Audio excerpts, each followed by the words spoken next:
Live from the SABC's Auckland Park headquarters, welcome to this Thursday edition of the Watchdog. My name is Vuyo Mvogo. On the show tonight,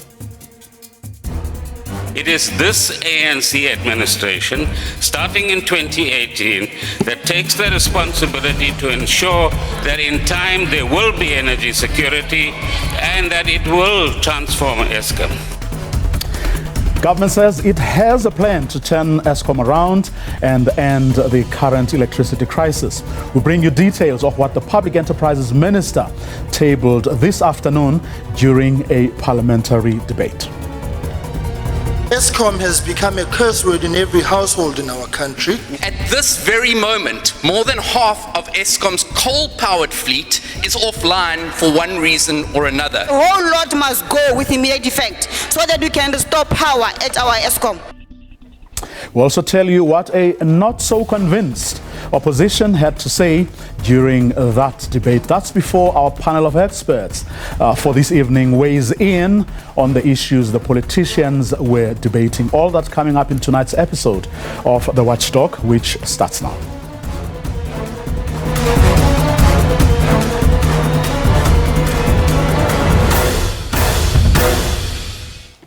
Well, let's first bring you highlights from that parliamentary debate, starting with the person who tabled the motion in the first place. That's the IFP MP Mkhuleko Hlengwa. Here's what he had to say.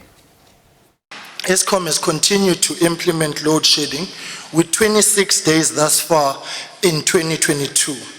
On 12 April, Eskom's National Control Manager admitted, and I quote, they were now predicting at least 100 days of rolling power cuts this winter. How can a statement like this be uttered without an urgent response from government?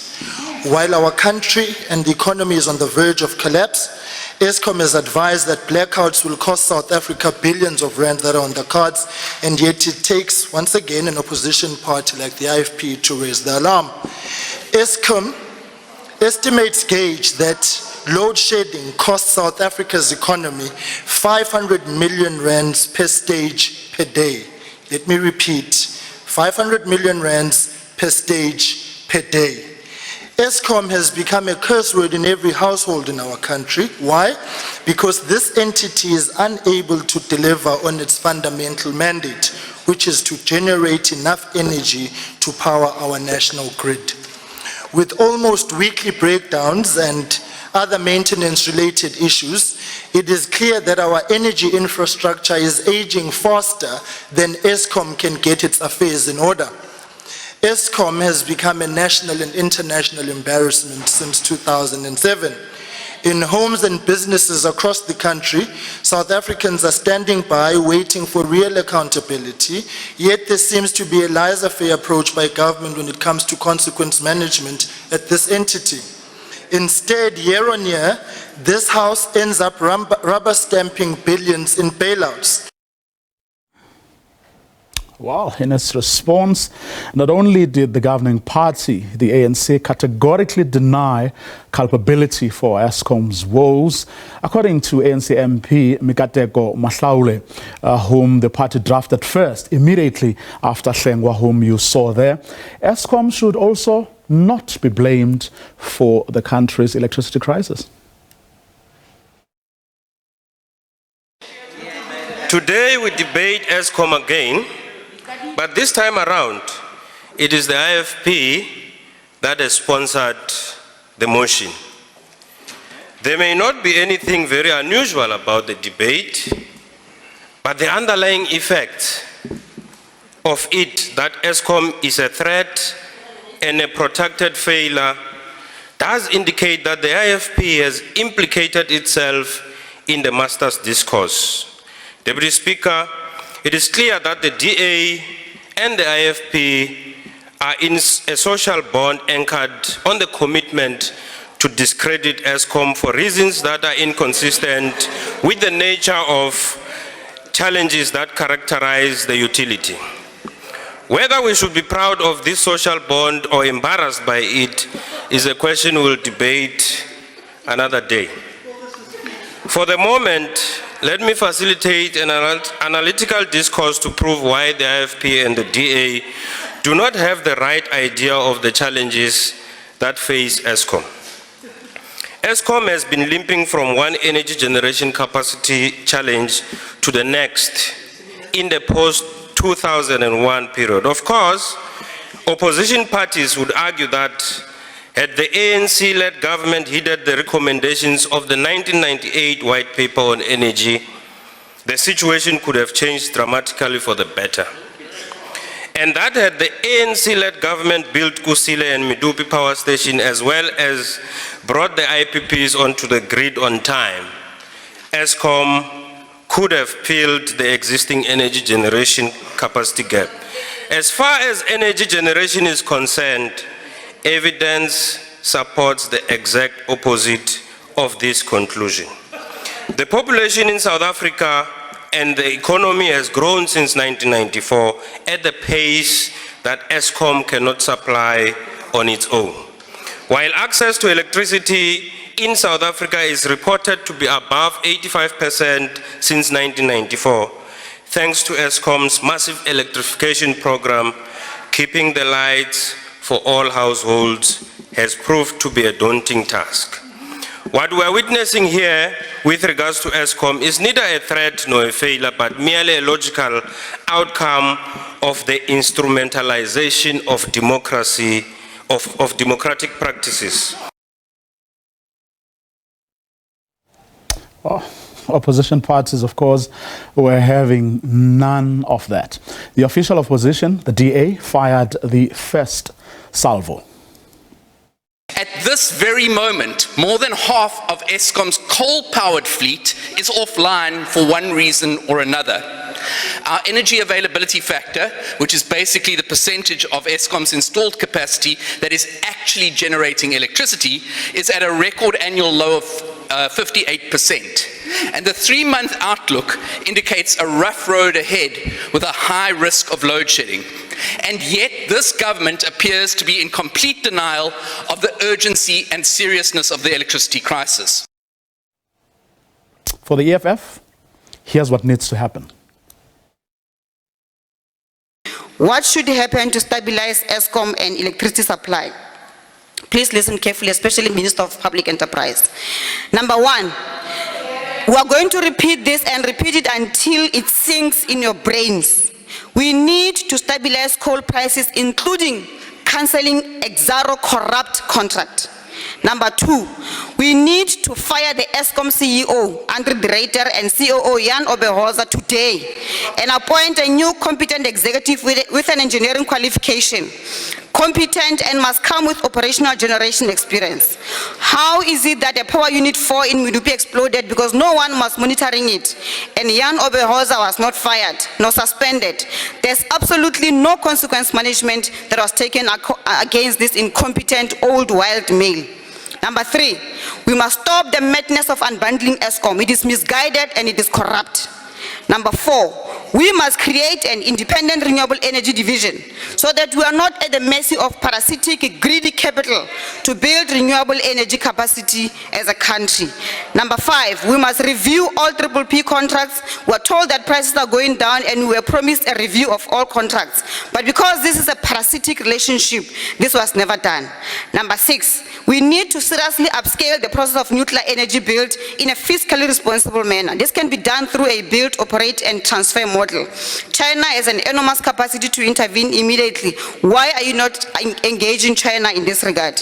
Lastly, we want to remind Andy Director that when we last marched to Eskom against load shedding and privatization of Eskom in 2020, we delivered a memorandum of demands with even more practical and implementable solutions. We demanded an end to retrenchments, expansion of capacity to roll out electricity, including in the continent, urgent lifestyle audit at all levels, restructuring of all governments shareholding to include more than one ministry, make public a list of all coal mines commissioned by Eskom, cancel all corrupt contracts with consultants and build internal capacity, and also make public all service providers contracted in the last 10 years. If this was done, Eskom would have been stable today. When we come back, we will not bring a memorandum this time around. around. The time for memorandums is over. We want Andre Dreiter to go. We will not continue to stand by and watch the collapse and looting of public strategic assets. We are not going to ask Mr. Cyril Ramaphosa to remove Mr. Godani because they share the same collective incompetence. And Mr. Ramaphosa has proven to all that he's a coward, incapable of taking difficult decisions. So the whole lot must go with immediate effect so that we can restore power at our Eskom.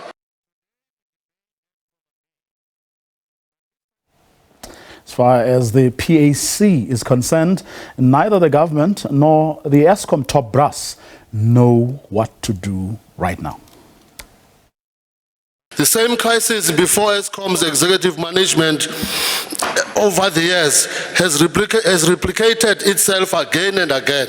Without the supposed think tank in the Lekgotla coming up with the lasting solutions, the endemic crisis in a key commodity like energy is a major threat to the industrial and household supply of sustainable electricity. No one would want to set up manufacturing plants when it is not clear whether the machines will run their course during the production process. Eskom is a deficient of strategic direction. The tendency to chop and change, to go in the direction of where the wind is blowing, to come up with private sector inspired alternatives which will soon cost an arm and leg to acquire basic electricity for households and emerging industrial plants, it means someone at the top leadership of government is sleeping on the job. Public Enterprise Minister Pravin Gordhan had the last word, insisting the government does have a plan for the electricity crisis and for Eskom. This is not a task that is either easy, nor is it going to be a quick fix. It's going to take time, and it's going to take resilience, and it's going to take determined efforts, and lots of hurdles along the way. We appreciate, as the President said, that load shedding costs our country dearly, and it causes great frustration among all South Africans and creates hardship for households and businesses. We understand the impact of energy supply interruptions and that they have on people's livelihoods, on students at school, on households, on broader socioeconomic impact that it also has on our recovering economy. Students can't study, getting home with no means to warm food at night, leaving early in the morning in the cold, business production processes disrupted, generators required to be bought and maintained, and increasing diesel fuel prices. These are some of the impacts of load shedding and the difficulties that we find with the major provider of electricity in South Africa, that is Eskom. Load shedding, therefore, is not an abstract phenomenon. It has a real, everyday effect on people's lives. Equally, let's be frank with South Africans. This is not about rhetoric. Let's be frank. Eskom does face a serious set of challenges. South Africa does not have energy security at present. While previous administrations, boards, and management caused some of the problems, it is this ANC administration, starting in 2018, that takes the responsibility to ensure that in time there will be energy security and that it will transform Eskom. We take the responsibility for whatever has been done, but we will cure whatever has been done, given the time and the effort that we will put in.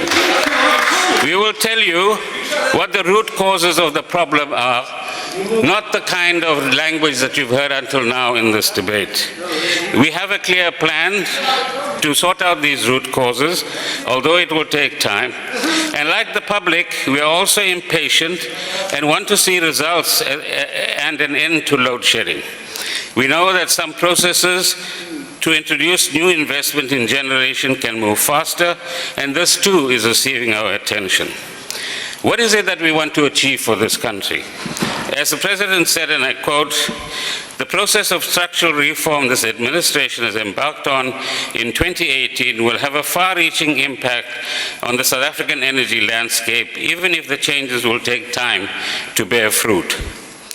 So there must be energy security in South Africa sooner rather than later. There must be sufficient investment, both from the private sector and the public sector, in baseload and peaking power, including battery storage and other technologies.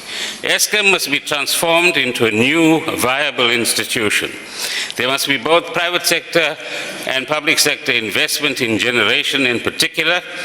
The transmission company must be a viable entity in its own right as a subsidiary of a new Eskom holding company which can attract its own investment and undertake massive expansion of the grid. The independent system and market operator must be able to transact with a variety of generators in a competitive generation market, so that consumers receive the best price possible for the electricity they use. Well, after the break, our panel of experts weighs in on what the politicians had to say there. That's coming up in a moment. Don't go away.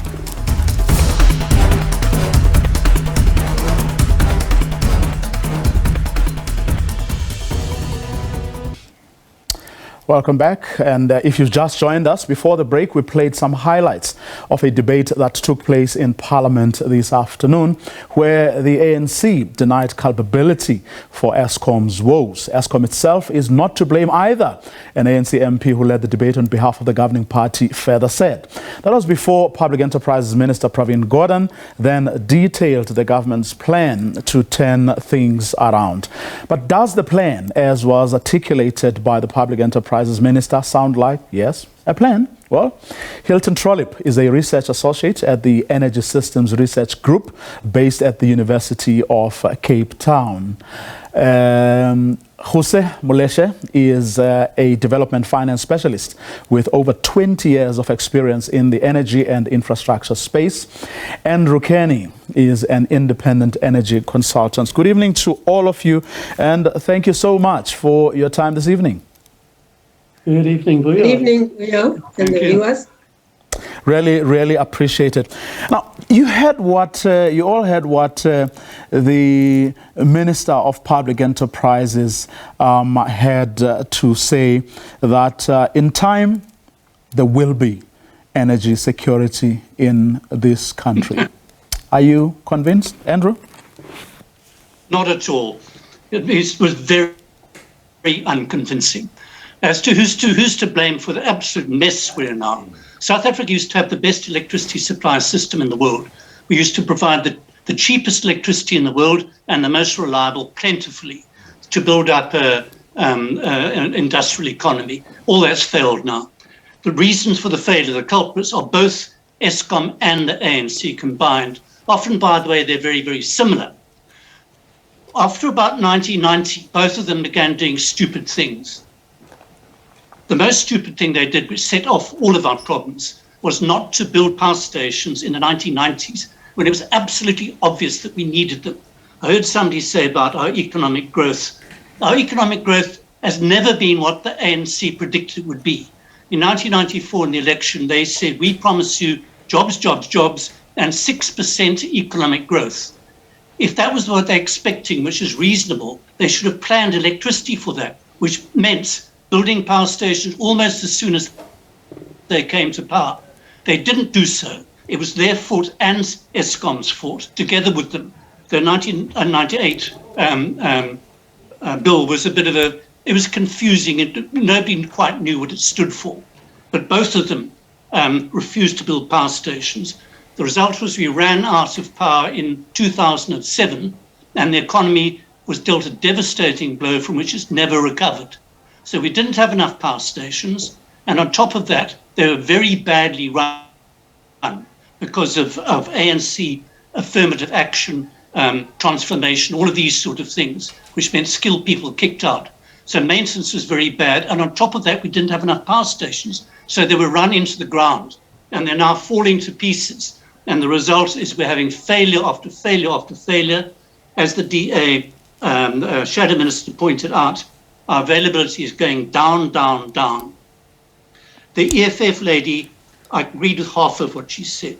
She's quite right when she said a big problem is these corrupt coal contracts. These are BE contracts, they're corrupt. Eskom is paying much more than it should be for very bad, unreliable coal, which is messing up the environment in Mpumalanga. She's quite right about the disgrace in this explosion on Unit 4 in the generator.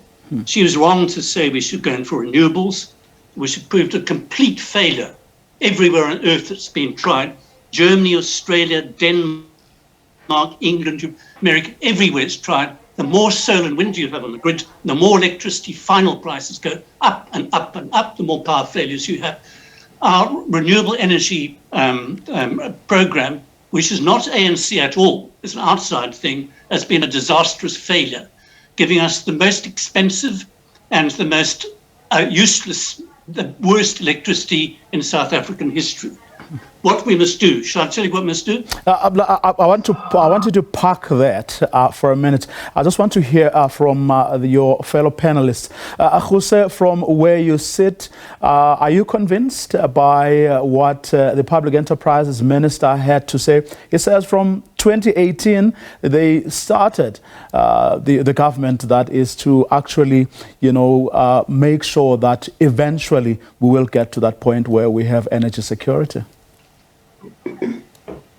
Thank you for your, from what the minister is saying, yes, to an extent in terms of taking out the transmission division out of Eskom and potentially getting other generation from outside, that may be a solution, because Eskom, as we all know, is currently overburdened with respect to finances to build a new capacity.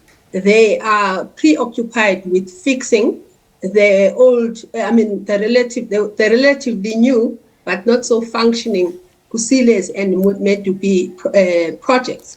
And they're getting money from the fiscus just to run that. So in my view, Eskom as an entity, we all are putting our eggs in one basket, and I doubt that they will be able to fix the problem on their own. We need investments in new infrastructure that complement Eskom, come from other sources that have a financial muscle to be able to build that infrastructure. For instance, your energy-intensive users, like your big mining companies and all of that, have got strong balance sheets. They are able to source funding. They could be able to build infrastructure to supplement what is happening within Eskom. Eskom is not getting paid by municipalities, has been stranded based on the costs of the projects that they are currently trying to fix. I mean, if you look at Kusile, there are 3 units within Kusile that should have been on stream. They are not on stream. They are busy fixing that. You have in Medupi, the lady from EFF was referring to Unit 4, which also had a problem with an explosion. It's going to take a long time to fix that. And Eskom, his hands are full, in my view, fixing those problems.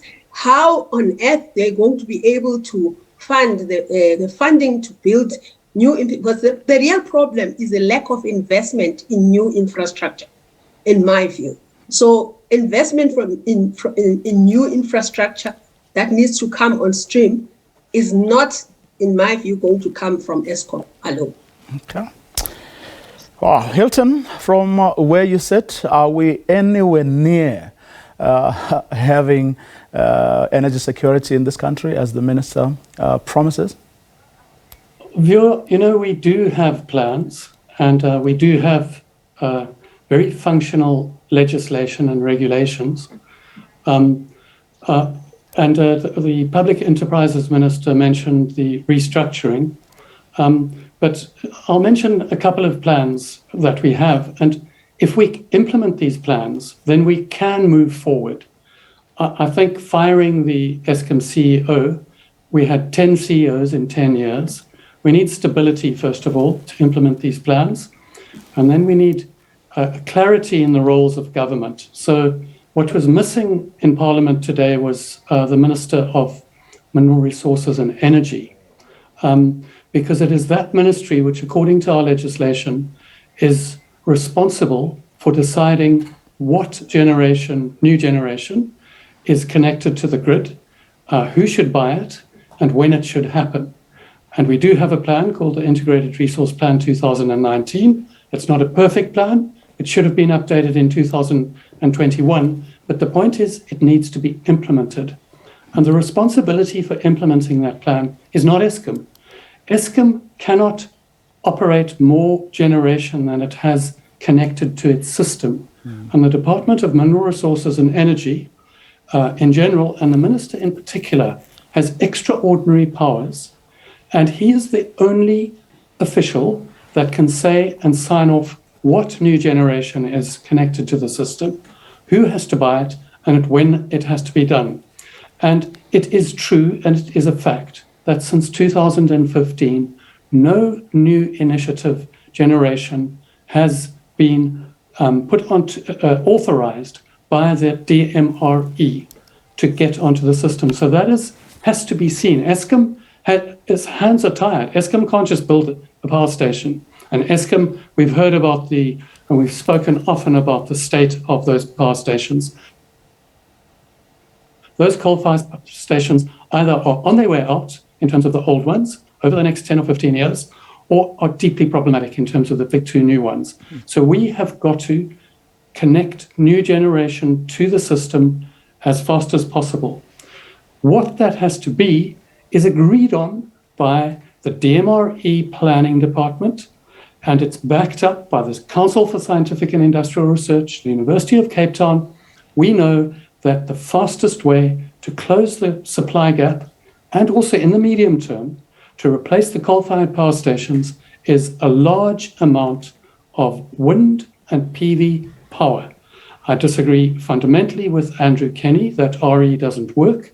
He's incorrect in saying that there are all these countries that have unreliable energy, etc., etc. I'm sorry, go to France, they've got a nuclear fleet, which is currently 50% out of commission, and they're importing electricity from the rest of Europe, but in Germany, in Spain, in the Netherlands, Ireland, they've got fully reliable electricity systems. And in Ireland, sometimes they run 100% renewable energy on an island at a time. So that's what we've got to do. Okay. And Eskom can only work when it's got those generators connected to its system. Okay. Now, we're going to get into what will take us to that stage, where we have energy security in this country, and of course, including your points of view that that may well be divergent. But before we get there, I want us to, for a few seconds, just talk about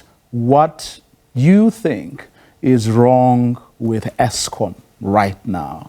I had an interview yesterday with the Minister of Finance, who expressed serious reservations that he has about Eskom and the way it is operating at the moment. Just take a listen to what Enoch Godongwana had to say yesterday.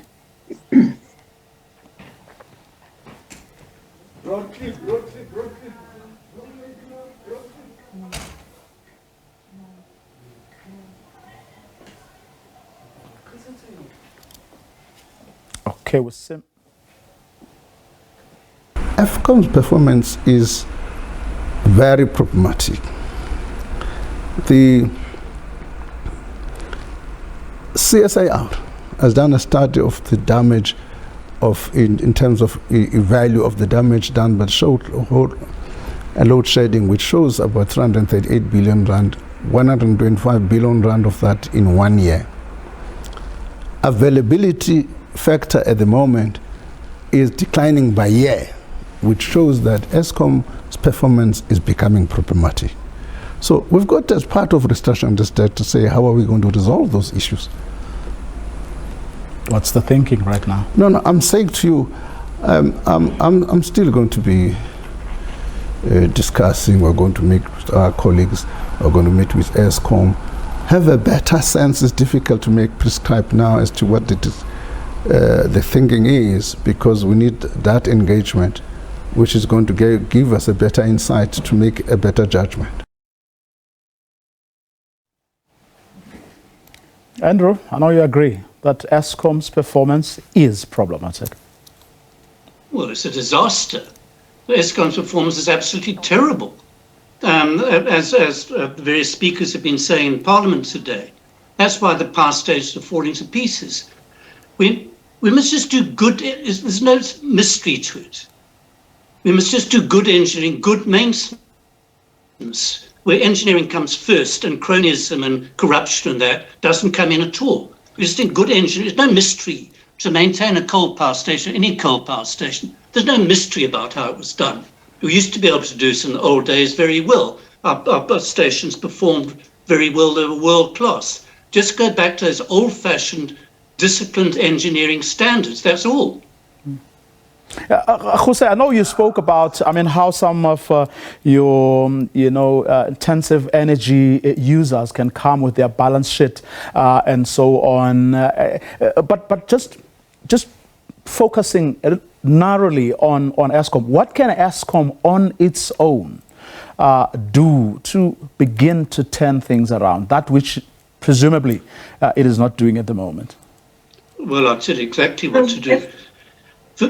Sorry. That was for Jose. Sorry, Andrew, that's meant for me. I'm sorry. Okay.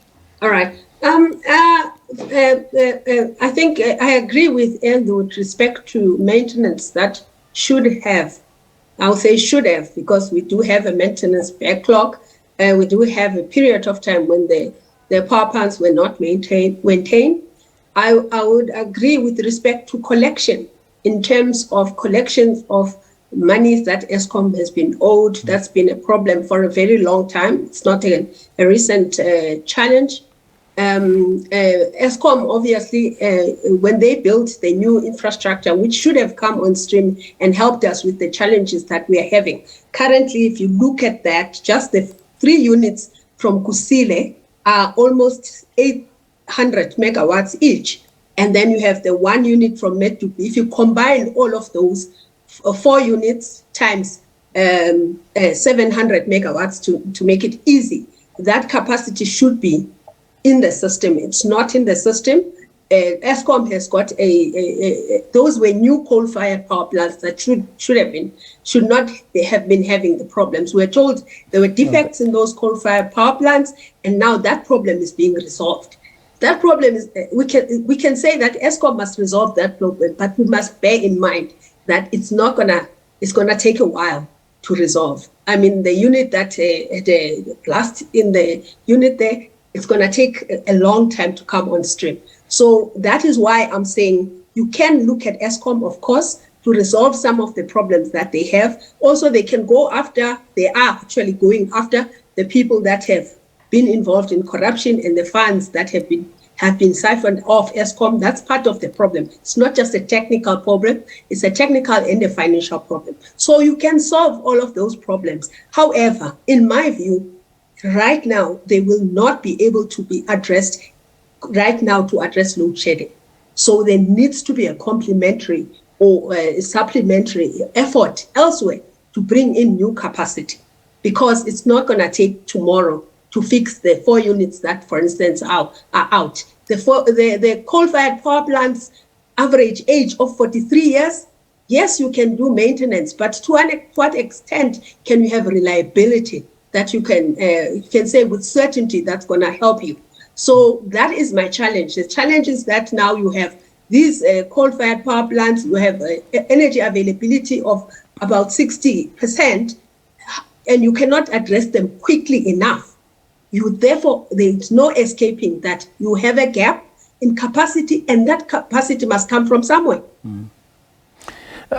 Hilton, is there something from where you sit, is there something that Eskom can still do to improve the situation, that which it is currently not doing? Or should we cut them some slack and say they're doing everything possible, but they're simply not meeting our demands? So there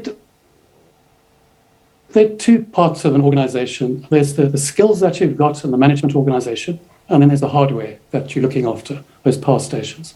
Now, it is true, President Ramaphosa, in his weekly newsletter, and now Pravin Gordon, have now come clean and said there was a lot of organizational damage at Eskom. You can imagine from 2013-14 state capture, that competent professionals, ethical professionals, it became more and more difficult to operate or to keep your job at Eskom if the managers that were appointed above you, and this has been admitted now at presidential level, we've seen it at Zondo, and by the way, we also saw it at the parliamentary Eskom inquiry at the end of 2018 recommended a number of people for criminal prosecution. At least one of those was sitting in Parliament listening to the debate today. So we have to deal with a personnel issue. The corrupt people have to be brought to book. And until they are, you won't get, or I take my hat off to the competent and ethical engineers and accountants and lawyers and other professionals that have stayed at Eskom and kept it going, because that's been really difficult. But you can't turn that organization over in a year or 2 years or 3 years. It's going to take years to build that up. And we can only build it up when you start having confidence as a top engineer or accountant or economist, that when you go to work for that organization, that you will have a continuity of ethical, professional leadership. So that has to be done. That will take many years. So they've just got to work on that. In the meantime, they've got to work on maintaining those power stations. But they have told us, and I'm telling you, I'm an electrical engineer, I've worked in this for 30 years. You can't, as they say, make a silk purse out of a sow's ear. Those power stations are either old and at the end of their lives, or they've got fundamental design errors. So what we have to do, and I agree with Khuse, the only thing we can do in a situation like that is to use the resources which we have.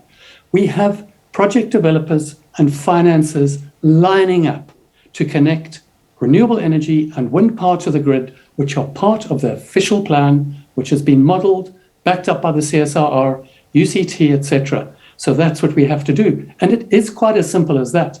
But Eskom can only do that when the Department of Mineral Resources and Energy issues determinations and then runs auctions for IPPs so that those project developers and financiers can build those plants and get them onto the grid. And that is the solution. We've got it. Our laws allow it. We've got an IPP office. We've got Eskom to do it. But to point fingers and blame, etc., is going to get us nowhere. Andrew, IPPs, is that the solution? Well, I believe in the free market. So what I believe is anybody should be allowed to supply energy to anybody else, as long as you meet, technical things about voltage and so forth, in a free market. But the problem is wind and solar can't compete in a free market because they're so useless, they're so unreliable. Nobody would want to buy them. So what governments have to do in order to get them onto the grid is they have to say, you will buy this electricity. So what the renewable energy program is saying to Eskom is, you will buy this useless wind and solar electricity for 217 cents a kilowatt hour. That's for bad electricity. To convert it to good electricity, you have to add an extra at least 200 cents a kilowatt hour. So it's about 417 cents a kilowatt hour. Eskom's actually paying. This in 20-year contracts. This has been a complete disaster. This is outside of Eskom Corruption Act. This is a different thing, a different problem. When Hilson speaks about the success of solar and wind in Europe, where is it? Every single country that goes to solar and wind sees the final electricity, not the junk that's leaving the wind generator or the solar panel, but the final electricity, the useful electricity. It just goes up and up and up. So Germany, with this Energiewende now, gone away with nuclear, turned heavily to wind. They've now got the most expensive electricity in Europe. Denmark is number 2 with a massive amount of wind. What we need to do, in the short term, we can't do anything except try and get the coal stations running better. Maybe we can have gas power ships. Nuclear is the answer. We must go nuclear. It's the safest, cleanest, cheapest, most affordable source of electricity. But it's going to take time.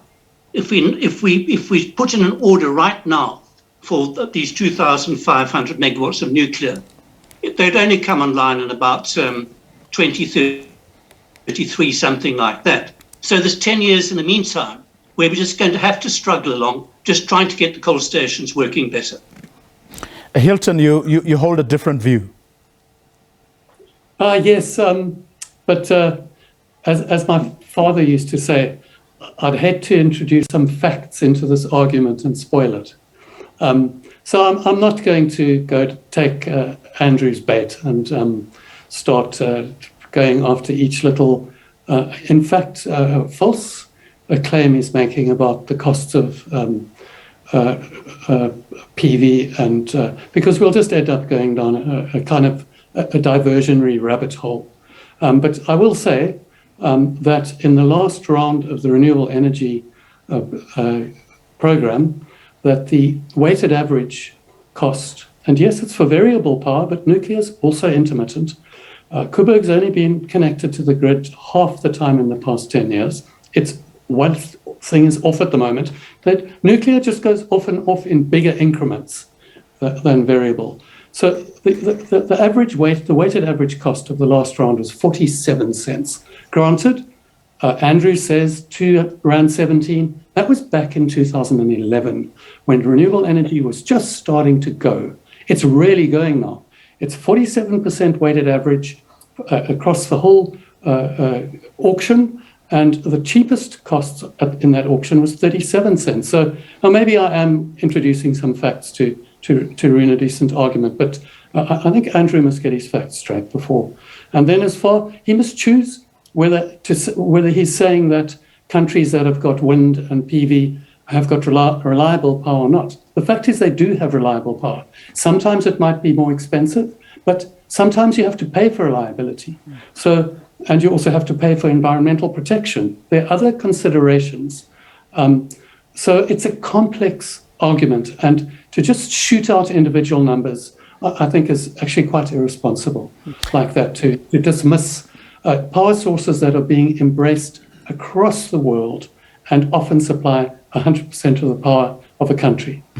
Jose, your thoughts on IPPs? My thoughts on IPPs is that we need everything in the system. We need Eskom, we need the IPPs that the government is procuring, we need private enterprises building self-generation capacity to help South Africa Inc., not just to reduce the need for power. I agree that in terms of renewable energy projects, I mean, we have over 6,000 megawatts of renewable energy that has been procured by government. Government's own numbers show that they've been reliably supplying power into the system. So I agree also that in terms of weighted average cost of that power has been going down tremendously.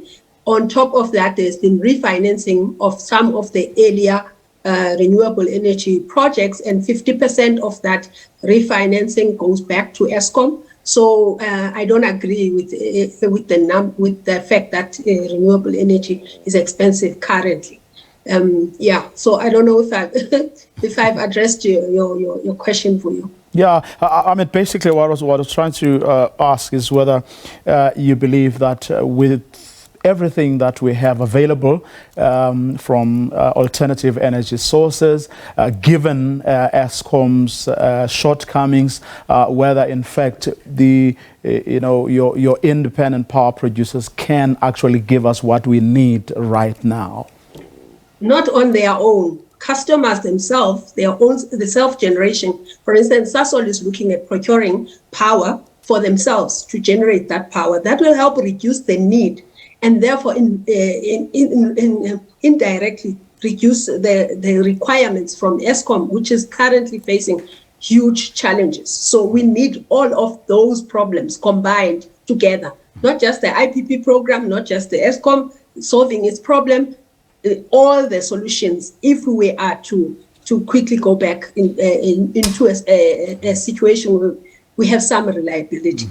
Well, of course, I mean, we all know that big announcement that was made by the president some months ago that, your big, heavy users, your mining companies, which you're mentioning, Jose, your Sasols and the like, are able to, well, theoretically at least, from that announcement, to generate up to 100 megawatts for themselves without seeking a license. But it was also hoped that they would sell, whatever surplus that they have. But from what I've been told, that has hardly happened because there are so many things that need to happen for those big users to actually to even begin to do what they are now, what is now, allowed. But Andrew, from your understanding, what are the challenges there in very simple and sort of layperson terms? Well, as I say, I believe in the free market. I believe anybody should be able to supply electricity to anybody else if they both voluntarily agree to the sale and purchase, provided they meet electricity regulations. But here's the thing, it must be a free market. They must be supplying the same thing. They must be providing reliable electricity. Solar and wind cannot provide reliable electricity. What they provide, Eskom's forced to buy their unreliable electricity. It costs Eskom a fortune to change that into reliable. That needs backup, it needs spinning reserve, that needs generators ramping up and down to match the horrible wind and solar fluctuations, loss of electrical inertia, extra transmission and storage and so on. Let me repeat this. If you sell some solar company sells solar power into electricity, say 20 cents a kilowatt hour, 20 cents a kilowatt hour, you have to add 200 cents a kilowatt hour to give you the minimum cost to Eskom to carry that. Now, if they say 20 cents a kilowatt hour, it's going to cost Eskom 220 cents a kilowatt hour at least. If you actually look at the one and only solar and wind technology in this country that does provide reliable electricity, which is concentrated solar power with storage in the Northern Cape, the world's best solar conditions. The latest one charges over 500 cents a kilowatt hour at peak for their electricity. Solar and wind, they're wonderful off-grid. Solar water heating, Karoo wind pumps, small amounts of electricity in remote stations, wonderful. I wish there was more of them. For grid electricity, they're useless. And it's been seen all over Europe, all over the world. What we need is reliable electricity on a free market, of which nuclear is by far the best. Hilton, you mentioned earlier the, as you call it, extraordinary powers that the department has. Let's just say for a second that what Andrew was saying is true, right? Is there something that the department can still do to address the concerns, issues that Andrew was raising? I don't think the department is in a position to change the fundamental operation of electric power systems. That is, they operate according to the principles of power systems. And I don't think it's really that productive for me and Andrew in front of a large audience for him to sit and say wind and PV are useless, and me to say, well, they're not, and him to say, it's a red herring, as I say. So the extraordinary powers that the minister has got should be used and are being used to issue determinations, have auctions for IPPs for the technologies that have been shown using modeling by experts that contribute to closing the supply gap and then building a reliable power system. And that is outlined in the Integrated Resource Plan 2019. We just need to implement it. So I agree with Pravin Gordhan, the Public Enterprises Minister. We've got plans. I must remind Pravin Gordhan that the plan to unbundle Eskom, that I think it was 2019 State of the Nation address, President Ramaphosa announced that we would unbundle Eskom in 2019, and that was the condition for bailing out Eskom. Similar to all of our plans, and in my view, those plans run into a lot of trouble when they hit the Department of Mineral Resources and Energy, and in my view as well, and this is not blaming an individual, we unfortunately have the same minister responsible for minerals and for implementing the energy transition. Minerals is coal in South Africa. It's our biggest mineral. Gold used to be. So he's got to promote coal, and he's got to promote this change over to an electricity system which in 2040 will have no coal on it, because it doesn't make sense. You can't finance coal. It's more expensive. Our coal system, power stations won't be working by then. So we've, in the same man's head, he's got to do two things, and that's why we're paralyzed. So we hear different stories coming from different parts of government. That needs to be pulled together. And that is blaming department of this department, blaming that department, blaming Eskom, blaming NERS, blaming Treasury, blaming the past, blaming political parties. That must end. We need our government to pull together, and we need, firstly, for this minerals, the big coal and fossil part of the Department of Minerals and Energy, to not dominate the energy transition, because what it's doing is it's paralyzing it, or it's slowing it down. It paralyzed it completely for 5 years. It's getting going again now. Now we've got to accelerate it and expand it, that transition. We just need to implement our own plans according to our own laws. Jose, last word from you. Yeah, I agree. We need to, a lot of, in terms of the regulatory framework, we need to make sure that the regulatory framework is conducive for all these things that we are planning to do to be implemented.